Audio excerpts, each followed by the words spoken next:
¿Qué tal, amigos de Sin Escaleta? Bienvenidos a un programa más de su programa favorito, su podcast, su rato de entretenimiento. Ya nos han escuchado anteriormente y hoy de nueva cuenta con una de las grandes personalidades dentro de la crónica deportiva, pero antes voy a presentar a mi compañero, a Chava Cid. ¿Cómo estás, Chava? ¿Qué onda, Rey Monero? Muy bien, muchas gracias. Aquí, qué honor tener a un gran referente de la crónica deportiva y por supuesto ahora 3 toluqueños en un mismo podcast. Vamos a hablar de gastronomía de Toluca, de muchas cosas, de fútbol por supuesto, y qué mejor con una personalidad, un referente del Estado de México y por supuesto del país, conocido por muchos, grandes narraciones, también vamos a platicar de eso, pero sin más por anunciar, Jesús Humberto López, ¿cómo estás? Chava, ¿qué tal? Qué gusto saludarte, un placer estar contigo, con Ramón y por supuesto con todos aquellos que se conecten y formen parte de esta charla a lo largo de los siguientes minutos. Realmente complacido de tener la oportunidad de estar entre paisanos, entre toluqueños, te veas, ¿no? Y cuando hay 3 tolucos juntos, Dios está en medio, entonces, pues, lado. Claro. Sí, ya lo decía, ¿no? Nos unimos tres toluqueños y un poco por ahí va la primera pregunta, porque nos gusta empezar con una pregunta para liberar tensión, para romper el hielo y nos gustaría saber, Jesús, ¿cuáles son los mejores tacos afuera del Nemesio 10? ¿O qué te gusta comer afuera del Nemesio 10? Mira, evidentemente tacos, desde que tengo uso de razón, los tacos son fundamentales.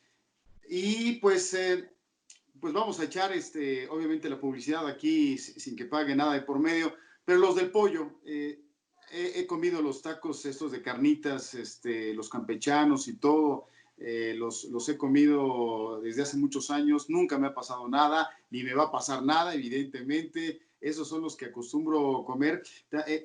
No sé si él tenía un hermano o no sé si lo estoy confundiendo, pero tenía el eslogan del Rey del Taco, no sé si sea el mismo, no sé si hace muchos años, en la década de los 90, yo no sé cuántos años tenían en 1991, en 1990, ustedes, pero el Rey del Taco, bueno, fueron los primeros que comencé yo a identificar, porque, bueno, yo a la Bombonera iba desde finales de los 70s, y cuando comencé a tener uso de razón a inicios de los 80s, recuerdo partidos en el 81, 82, mi papá me llevaba a ver partidos Toluca Atlante porque él iba a los Potros de Hierro y después vi el Mundial Juvenil México 83, aquí vi una Australia Corea del Sur, entonces, bueno, desde ese entonces ya acudo al inmueble de la avenida Morelos, pero pues ahí donde me llevaban a comer, ¿no? Pero de que tenga yo muy claro, pues a finales de los 80s estaba yo en la secundaria, iba con el Rey del Taco. ¿Sabes dónde se ponen, Jesús? ¿En qué calle o en dónde están? Pues originalmente en Constituyentes, cuando se permitía todavía que se instalaran ahí, ahora creo que ya no es así, los colocaron sobre 23 de septiembre, que desemboca ahí precisamente en Constituyentes, ahí está el buen pollo, que bueno, lo hemos visto también en el Chivo Córdoba, y bueno, Claro. es el ajonjolí de todos los moles, en todo evento deportivo importante, ahí está el pollo. Sí, y más al rato vamos a platicar un poquito más de esto de la gastronomía, pero sin duda los tacos de la Bombonera son de los mejores que hay en todos los estadios, ¿no? Y le platicaba un poco a Ramón una anécdota que tengo yo, de que justo yo cuando era niño atendía esos tacos justo que están en la entrada de Preferente, en esa calle que ahora se colocan. Ahí yo atendía los tacos, yo sacaba refrescos, cambiaba las bolsas de los platos, etcétera, ¿no? Que es una gran anécdota porque después de ahí te metías al estadio y la verdad esos tacos son muy ricos. Pero bueno, Jesús, a ver, cuéntanos cómo es que un licenciado en Derecho pasa a narrar en televisión nacional. O sea, sabemos que la historia es larga, pero tú cómo crees que un licenciado en Derecho que a lo mejor cuando entró a su carrera no sabía ni que iba a narrar fútbol y termina narrando para televisión nacional y ser reconocido en muchas partes del país? Bueno, pues mira, la verdad, ya lo he platicado en otros espacios, en otros foros, tanto en vivo como virtualmente, como lo estamos haciendo en este momento. Yo ingreso a la Facultad de Derecho de la UAM en 1992, pero de hecho, antes de mi primer clase, que fue el 17 de septiembre de 1992, yo un fin de semana antes me invita un buen amigo que ustedes conocen, Noel Cárdenas, que en ese entonces era mi director técnico de un equipo juvenil de fútbol de chavos, 17, 18 años.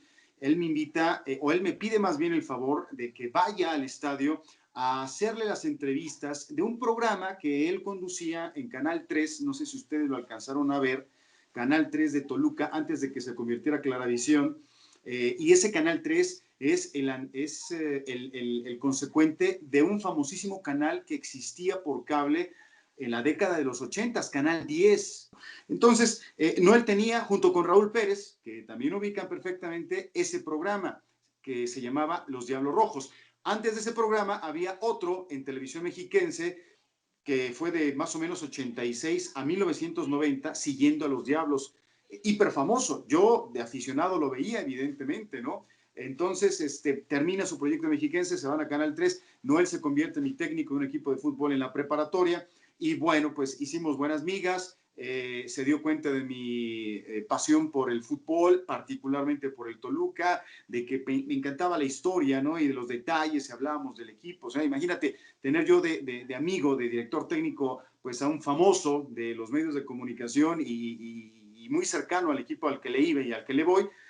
Entonces empatamos mucho y él se dio cuenta de esto, entonces me pide que vaya a un Toluca Atlas de la campaña 92-93 a hacer las entrevistas de ese partido. Y bueno, agarro el micrófono y la cámara me la envía, porque obviamente un programa por televisión, y hago estas entrevistas, ¿no? Y a partir de ahí se dio el contacto con los medios de comunicación.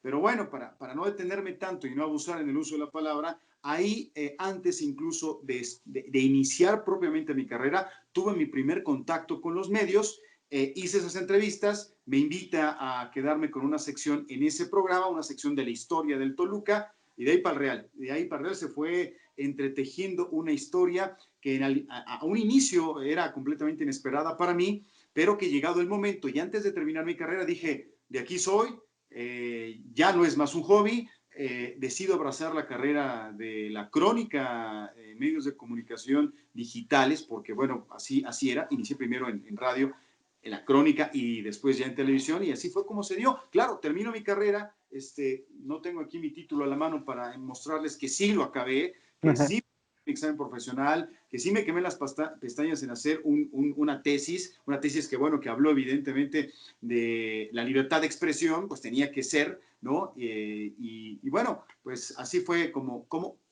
pudo un licenciado en Derecho pues convertirse en un cronista deportivo, ¿no?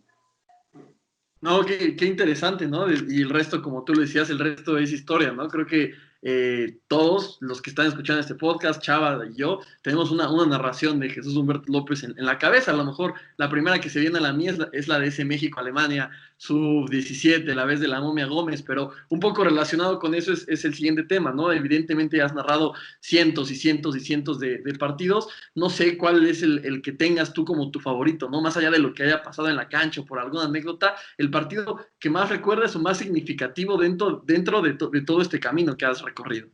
Mira, Ramón, de tantos que he tenido la fortuna y el privilegio de narrar, y en diversas situaciones, condiciones y características, no podría yo decirte uno está por encima de otro porque cada uno de ellos es sumamente especial. Te podría decir algunos. Cuando debuté para radio, cronista de radio, en 1995 para Grupo ASIR fue en Veracruz. Fue mi primer partido, fue a nivel nacional, fue en Veracruz contra Toros Neza del Turco Mohamed.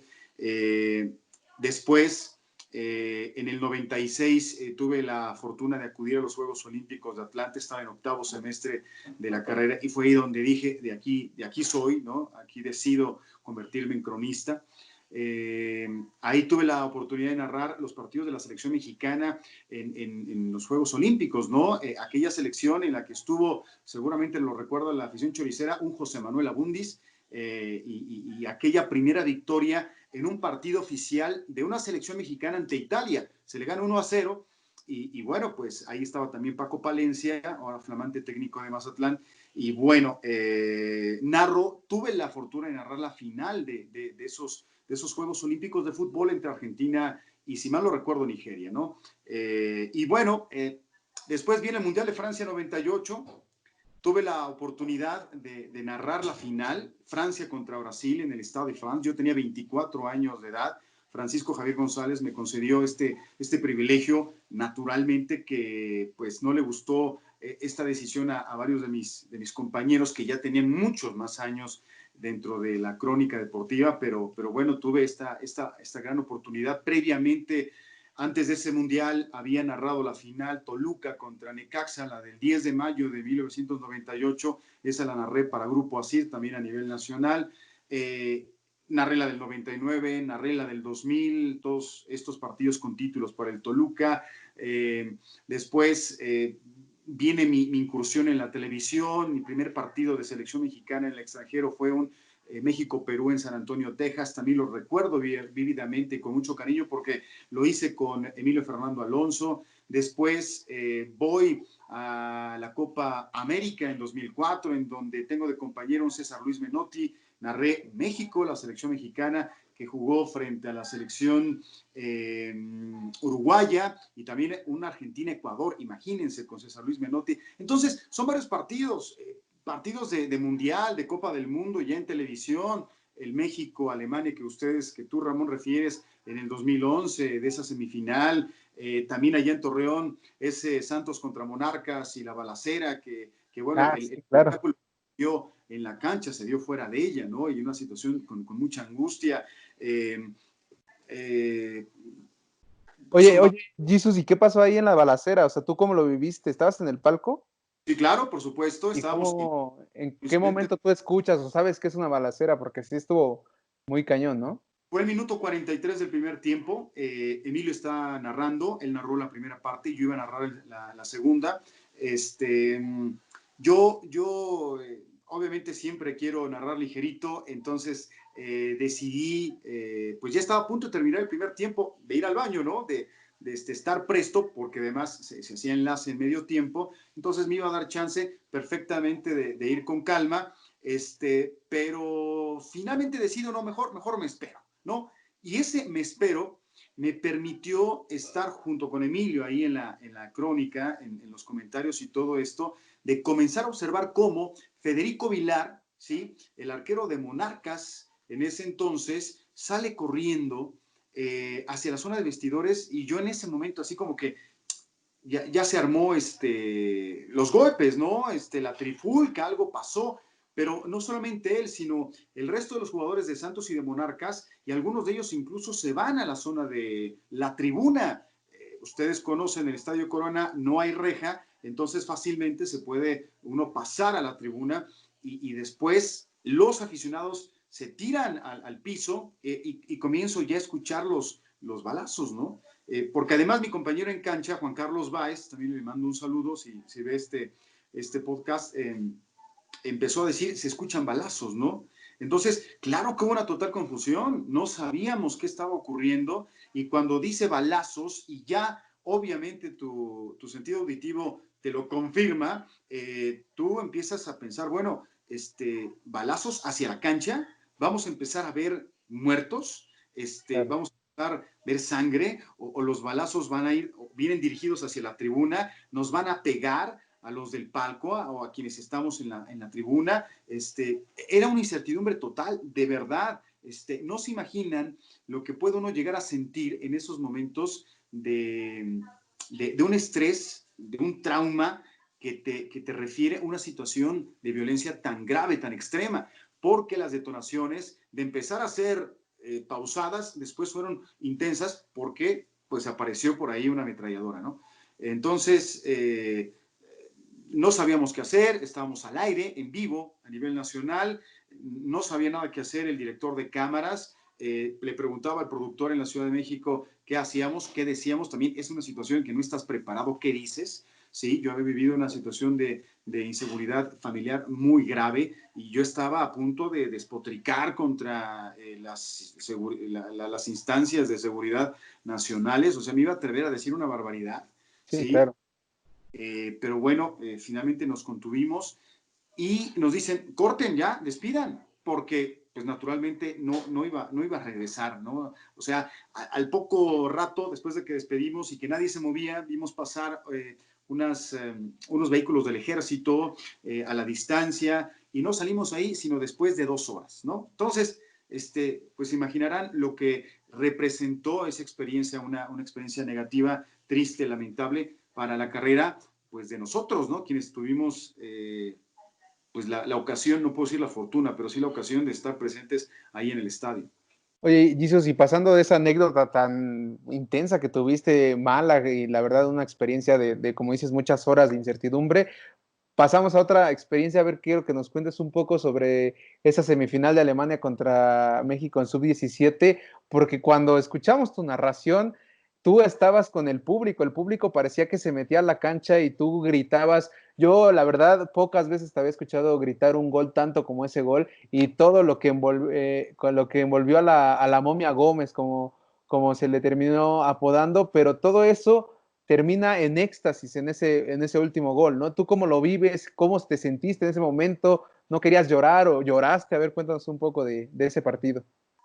Tú refieres una narración muy intensa mía. Bueno, el gol que narré a Rafa Márquez en el Central Stadium de Leipzig fue también muy intensa, muy emotiva. El 1-0, a los pocos minutos de arrancado el partido, ese 1-0, pues lo grité con una tremenda intensidad, con una gran pasión, tanto que yo recuerdo que casi estuve a punto de desmayarme, sinceramente, ¿no? Fue un grito total, despavorido, no sé, o sea, ahí no te sale lo Pavarotti, porque para gritar un gol no tienes que ser un barítono, no tienes que ser un tenor, o sea, tú tienes que gritar el gol como te salga, claro, tratando de evitar los gallos, pero a veces la emoción es tanta que se te salen, pero ese lo narré tan intensamente, porque además, mira, el marco, el Mundial, Argentina, ya no las debían.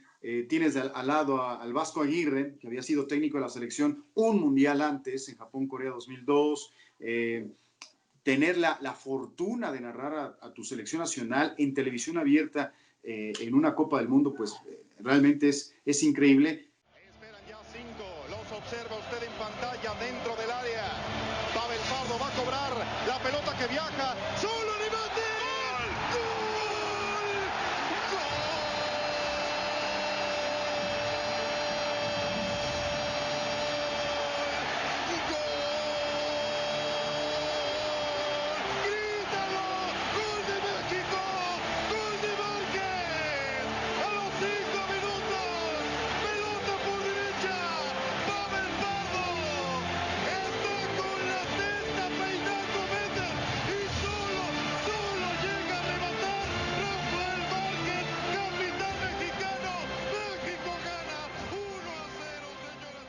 Ese primer gol fue apoteósico, ¿no? Y que recuerdo con mucho cariño.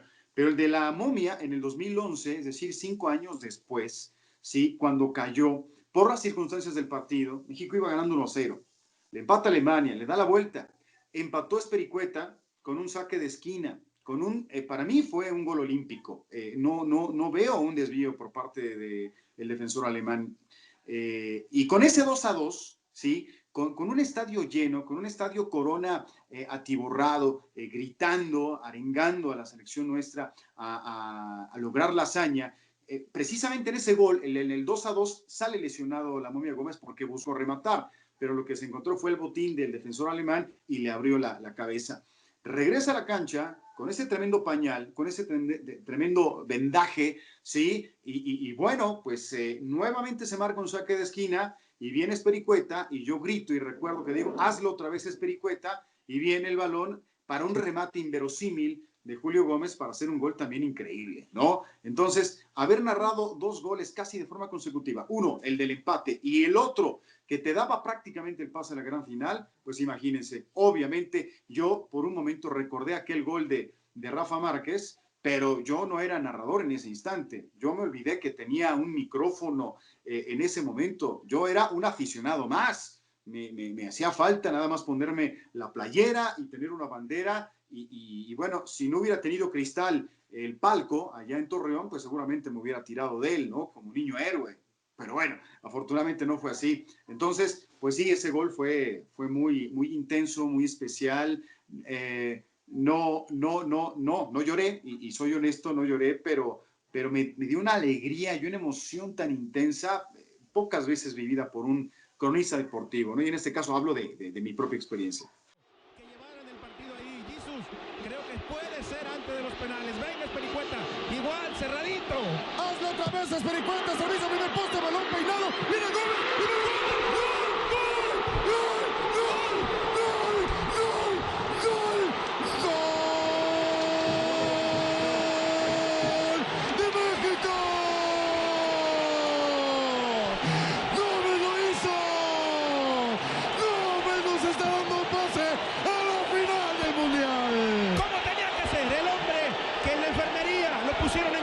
él quiso seguir.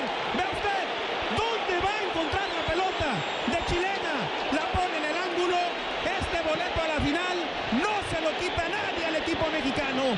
Bien por Gómez, bien por todo el equipo mexicano, bien por la gente de Torreón, haciendo sentir la localía. Insisto, Jesús, lo mencionábamos, el equipo mexicano lo podría sacar. Y ahí está, el 8 de Pachuca, diciendo a la gente, vamos, tenemos el boleto para estar el domingo en la final contra Uruguay. Y señoras y señores, tenemos 45, 3-2 el marcador en la cancha, el Estadio Torreón. ¿Cuánto va a agregar el árbitro? 5 minutos, señor Medrano. Que agregue los que quiera, Jesús. Me parece que el equipo mexicano esto no se lo saca nadie de la bolsa. Habrá que agruparse en la recta final. Todo el estadio de Torreón tiene que defender. Y si nos dan chance, Jesús, tú y yo allá vamos de centrales, pero la pelota no va a entrar. Exactamente. Vamos, amigos nuestros.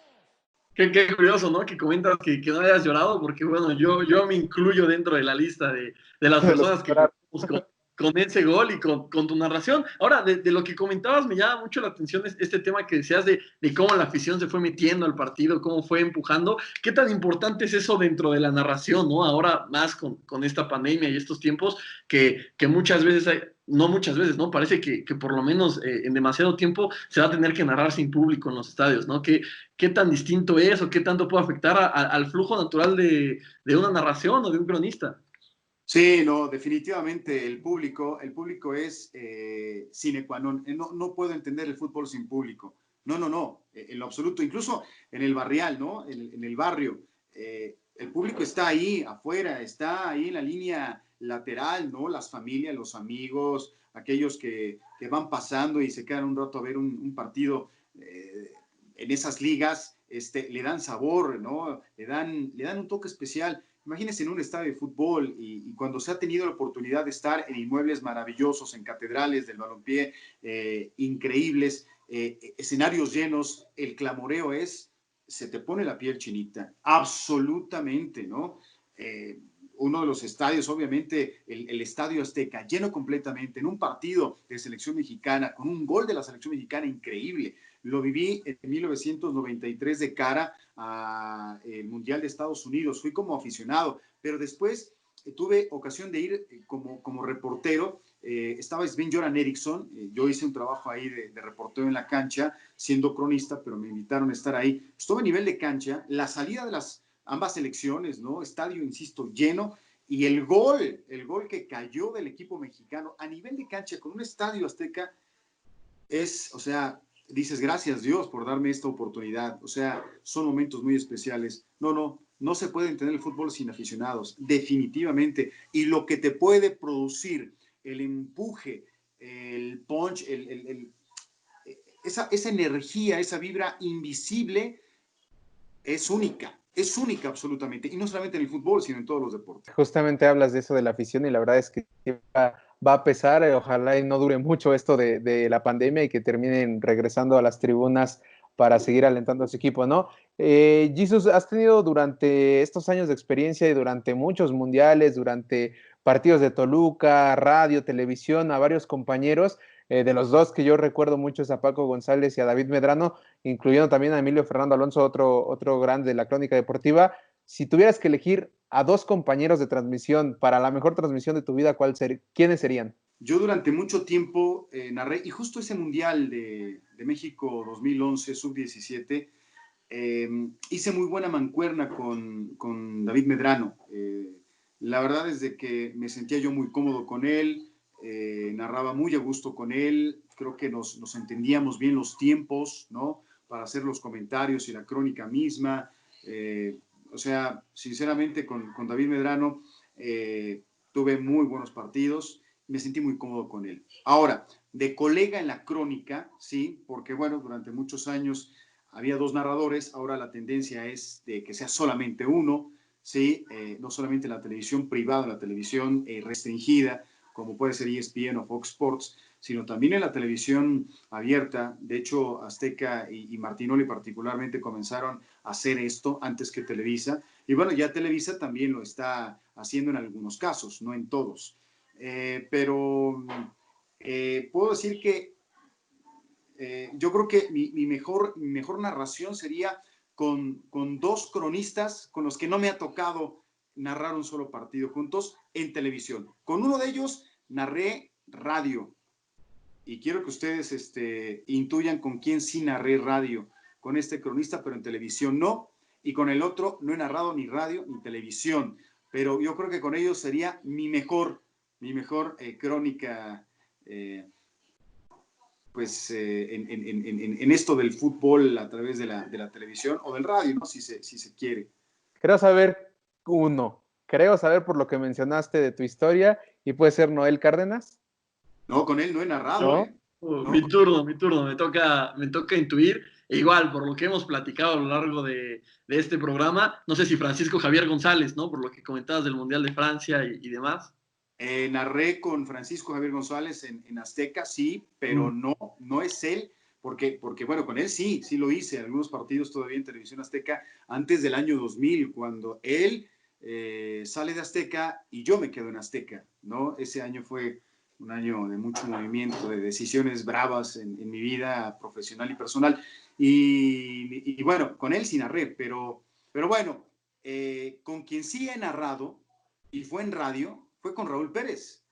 Y lo hice en algunas ocasiones a través de Grupo Asir Toluca, narrando los partidos del Deportivo Toluca. Sí, él narrando el primer tiempo y después iba a tele, sí, y yo pues me quedaba en la crónica del segundo tiempo. O sea, compartíamos transmisión, imagínense. Para mí es uno de los mejores narradores de México, sin lugar a dudas. Y el otro es justamente Noel Cárdenas, o sea, con él no he narrado, o sea, él es mi mentor, él es mi mecenas, ¿no? Él es mi mentor que me ayudó, me dio la mano para iniciar en esto a través de una invitación suya. Bueno, pues comienzo a tener participación en esto de los medios, pero no he narrado nunca con él. Entonces, yo estoy seguro que cuando llegue el momento, no sé cuándo, no sé dónde y no sé a qué edad, si se llega a dar el caso, mi mejor crónica, mi mejor transmisión va a ser con ellos, ¿no? En fin, esto de la rueda de la fortuna y de arriero somos y en el camino andamos, pues puede darse, ¿no? Pero bueno, ya con la experiencia previa con Medrano, muy bien como analista, o sea, uno de los mejores analistas, porque en cuanto a la crónica, generalmente quien narra primer tiempo, el que espera, no interviene demasiado y viceversa, ¿no? Entonces, pero bueno, muy buenos compañeros, por supuesto, el ya mencionado Paco González, con quien narré mucho, le mando un saludo muy especial y cariñoso hasta Guadalajara, Jalisco, obviamente a Cristian, durante muchos partidos de selección mexicana y del fútbol mexicano en 2005, 2006, bueno, pues grandes anécdotas y momentos vivimos también, fantástico, y bueno, otros tantos, ¿no? Otros más que bueno, pues también fueron grandes experiencias para mí y enriquecedoras, porque siempre se aprende algo. Lo que sería, ¿no? Una narración de un partido del Toluca con Jesús Humberto López y Raúl Pérez, y además Noel Cárdenas sería, cualquier aficionado del Toluca estoy seguro se estaría deleitando con esta narración. Sí, y ahora que mencionaste el tema de TV Azteca, ¿no? Estuviste ahí varios años, durante muchos años fue tu casa. ¿Cómo se da esa transición, ¿no? De pasar de TV Azteca ahora a ESPN, de una televisión abierta ahora a una televisión restringida? ¿Qué te anima, ¿no? a dar ese tipo de saltos? ¿Cómo se da ese cambio? ¿Y cuáles son las diferencias, ¿no? De estar en televisión abierta, ahora hacerlo en televisión restringida. Bueno, no es que me haya animado, me animaron. La verdad es que fue un momento triste, hay que decirlo, fue un momento complicado para mí porque cumplí yo 20 años en el 2018, el 30 de agosto de 2018 cumplí 20 años, es decir, yo ingreso en el 98. En Veracruz también en una transmisión de Primera División A, un Veracruz contra Cuautitlán. Y ese día justo se hacía una celebración para conmemorar los buenos resultados que había obtenido TV Azteca en números, en rating y en muchas otras cuestiones, precisamente con motivo del Mundial de Rusia.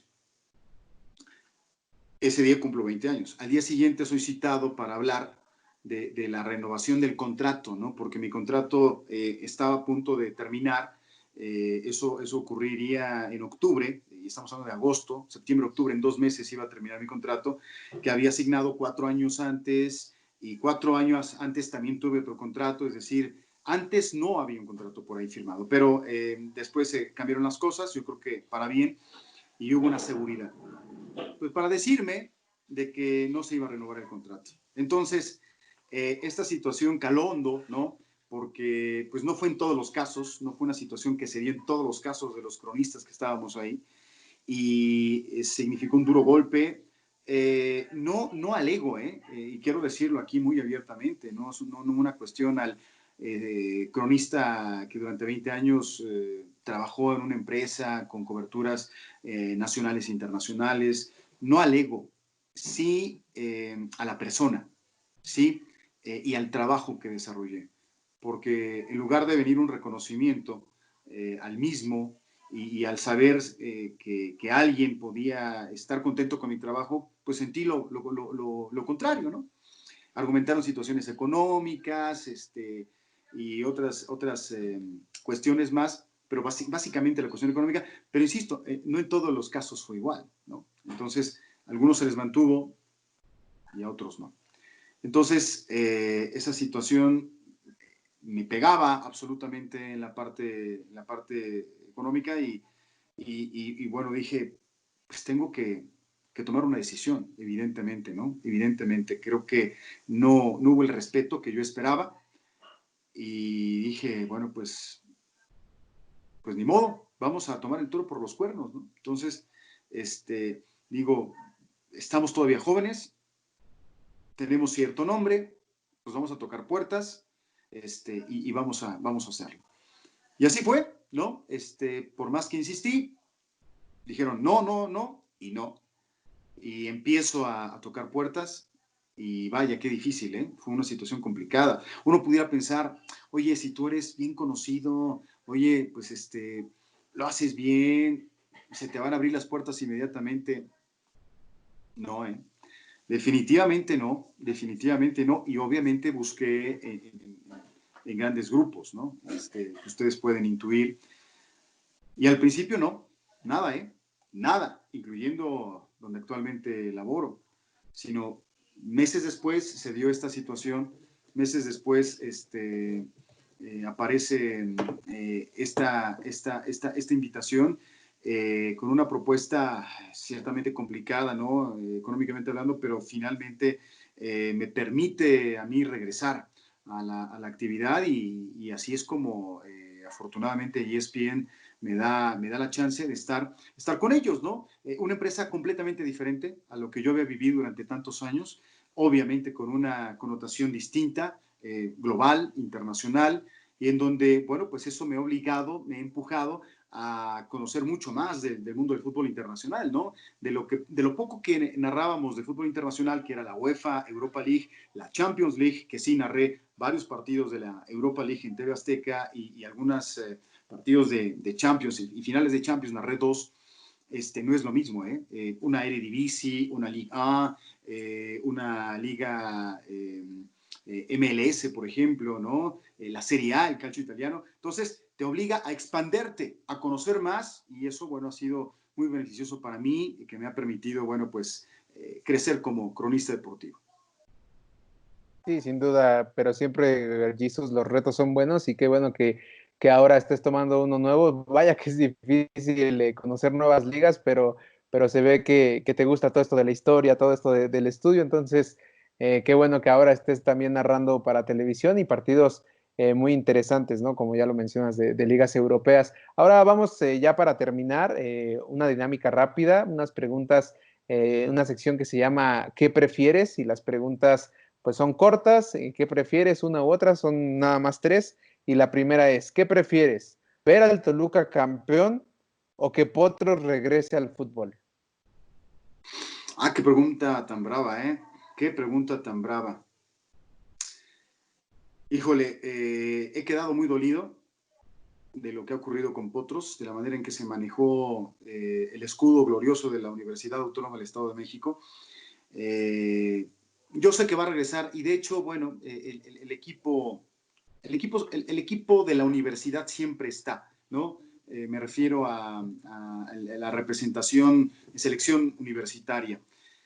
Pero un equipo Potros en la Liga de Ascenso MX, mira, hasta que no haya en la Liga de Ascenso, que ahora que es nuevos talentos o no sé, claro que me encantaría, pero así no, debe de haber realmente hombres y mujeres comprometidos en este sentido.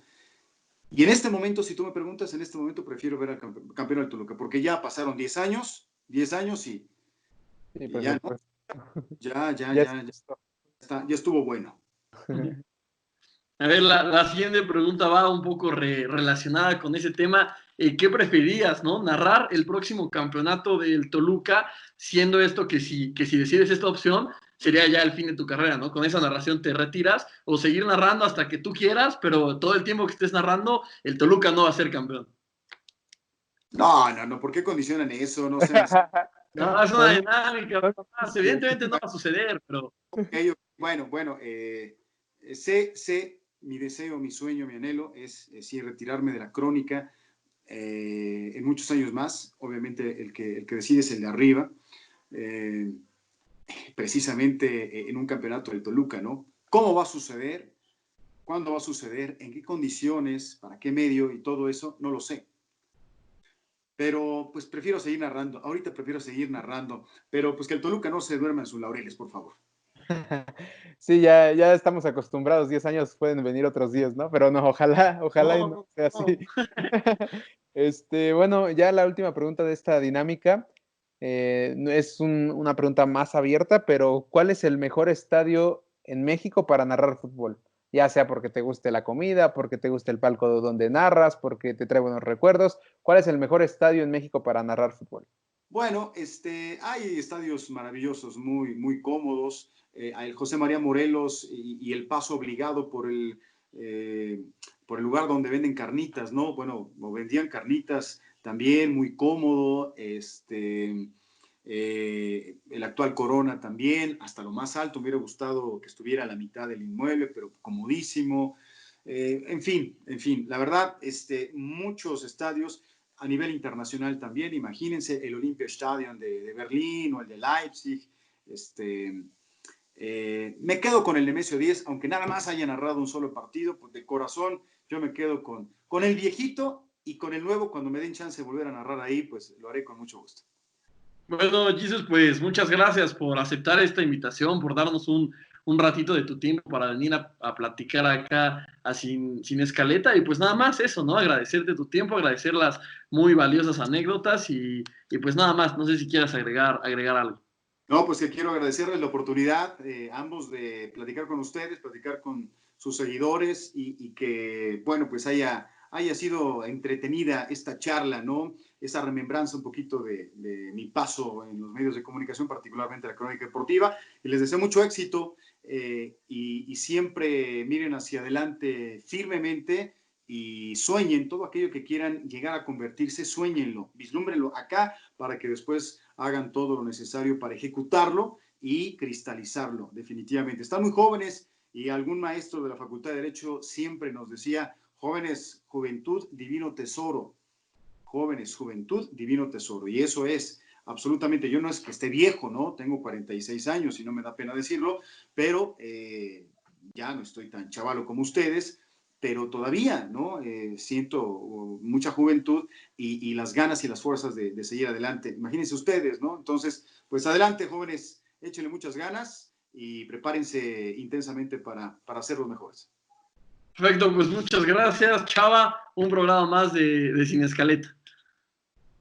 Así es, muchas gracias a toda la gente que nos acompañó hasta el final de este podcast. Jesús Humberto López en su historia en Sin Escaleta, y recuerden suscribirse y seguirnos. Por supuesto, tendremos a más referentes. Muchas gracias, Jesús. Nos vemos en el próximo episodio.